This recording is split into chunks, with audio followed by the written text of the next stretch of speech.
It began as a unified state in the 3rd century BC, but became far larger by the time of Mongol rule in the 13th century, and again during the last imperial dynasty, the Qing. In 1921, Mongolia's independence took out a huge chunk. Today's map is a legacy of empire building. Suspicions between the People's Republic of China and its neighbours still bedevil its borders.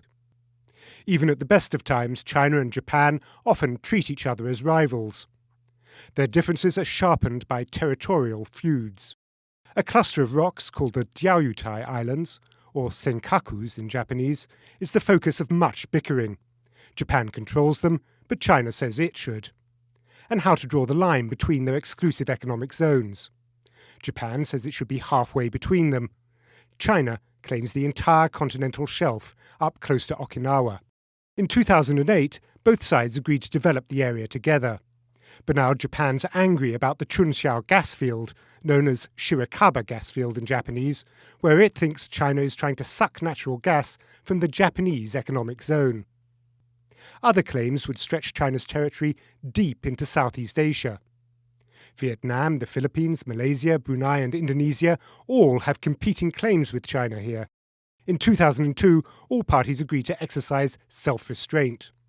But tensions have been growing again recently. China said last year it wanted to develop tourism on the Paracel Islands, which are also claimed by Vietnam. Again, oil and gas are involved. And China wants a boat service from Hainan. Tensions are simmering again in the Himalayas too.